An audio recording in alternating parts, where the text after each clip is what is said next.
Hi పిల్లలు, ఈరోజు ఇంకో కొత్త స్టోరీ గురించి తెలుసుకుందామా? అంతకన్నా ముందుగా ప్లీజ్ బీఆర్ఆర్ టీవీ ఛానల్ని సబ్స్క్రైబ్ చేసుకోండి. ఇప్పుడు స్టోరీలోకి వెళ్ళిపోదామా మరి? ఒకప్పుడు ఒక అందమైన చిన్న గ్రామంలో సీతమ్మ అనే ముసలమ్మ ఉండేది. ఆమెకి ఇద్దరు మనవళ్ళు మనమరాలు. పెద్దవాడు రాము, చిన్నది లత. వాళ్ళ తల్లిదండ్రులు పట్టణంలో ఉద్యోగం చేసేవారు. వారు సెలవులలో వాళ్ళ అమ్మమ్మ వాళ్ళ ఇంటికి వచ్చేవారు. ఒకరోజు ఉదయం రాము, అమ్మమ్మ ఈరోజు కథ చెప్తా అన్నావు కదా అని అంటాడు. అప్పుడు అమ్మమ్మ ఇలా చెప్తుంది, సరే చెప్తాను కానీ మీరు ఒక పని చేయండి అని అంటుంది. అప్పుడు పిల్లలిద్దరూ ఏం చేయాలమ్మమ్మ అని అడుగుతారు. అప్పుడు సీతమ్మ ఇలా చెప్తుంది, తోటలో పడి ఉన్న ఎండిన ఆకులు ఏరి ఒక మూలన పెట్టండి అని అంటుంది. అప్పుడు ఇద్దరు వెంటనే సరే అమ్మమ్మ చేస్తామని తోటలోకి వెళ్ళి పని అంతా పూర్తి చేస్తారు.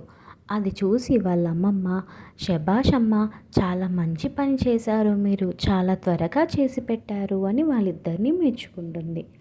అప్పుడు సీతమ్మ వాళ్ళిద్దరికీ ఒక కథ చెప్పడం మొదలుపెట్టింది. ఒకప్పుడు ఇద్దరు స్నేహితులు ఉండేవారు. ఒకడు ఎప్పుడు తన పని తానే చేసుకునేవాడు, ఇంకొకడు అందరిపైన ఆధారపడేవాడు. కాలం గడిచాక మొదటివాడు పెద్ద రైతయ్యాడు, రెండోవాడు మాత్రం కష్టాల్లో పడ్డాడు అని అంటాది. అప్పుడు రాము అడిగాడు, అమ్మమ్మ ఎందుకు అలా జరిగింది అని అంటాడు. అప్పుడు సీతమ్మ నవ్వుతూ చెప్పింది, మన పని మనమే చేస్తేనే జీవితంలో ఎదుగుతాం, సోమరితనం మనల్ని వెనక్కి లాగుతుంది అని చెప్తుంది. అంతలో లతకు తోటలో ఒక చిన్న పిట్ట కనిపించింది. అది గాయపడి ఎగురుకుంటూ కిందికి వచ్చి ఉంటుంది. అది పైకి ఎగరలేక కష్టపడుతూ ఉంటుంది. అది చూసి సీత వెంటనే వాళ్ళ అమ్మమ్మకి చెప్తుంది, అమ్మమ్మ అక్కడ చూడు, ఆ పిట్ట ఎగరలేక ఎలా ఉందో అనగానే వాళ్ళ అమ్మమ్మ ఒక గిన్నెలో నీళ్లు తీసుకొచ్చి పెడుతుంది. కొన్ని గింజలు కూడా పెడుతుంది.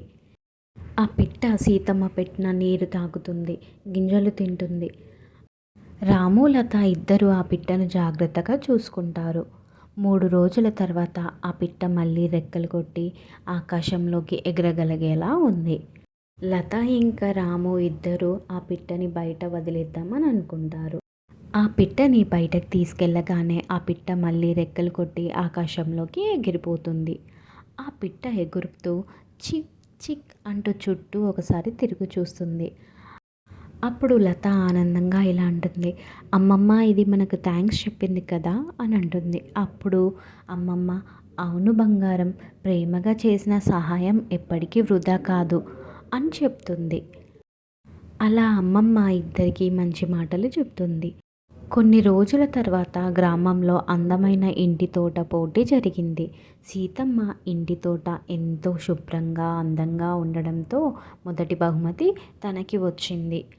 అందరూ వచ్చి సీతమ్మ ఇల్లు చూసి ఎంత శుభ్రంగా ఉంది, ఎంత బాగా పెట్టుకున్నావు సీతమ్మ అని అందరూ అభినందిస్తారు. అప్పుడు సీతమ్మని అడుగుతారు, సీతమ్మ నీ ఇల్లు ఇంత అందంగా ఉండడానికి రహస్యం ఏమిటి అని అడుగుతారు. అప్పుడు సీతమ్మ నవ్వుతూ ఇలా చెప్తుంది, ఈ బహుమతి నాది కాదు, నా మన్మడు రాము మన్మరాలు లత కలిసి చేసిన కష్టానికి వచ్చిన ఫలితం ఇది అని చెప్తుంది.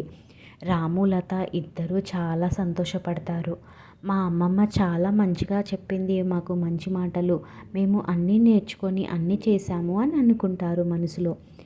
అలా అమ్మమ్మ ఇంకా పిల్లలు ఇంటికి వెళ్ళాక అమ్మమ్మ ఇలా చెప్తుంది, డబ్బు కంటే ప్రేమ గొప్పది, పని పంచుకుంటే కష్టం చిన్నదవుతుంది, మంచి మనసుతో చేసిన సహాయం ఒకరోజు తప్పకుండా మంచి ఫలితాన్నే ఇస్తుంది అని పిల్లలతో చెప్తుంది.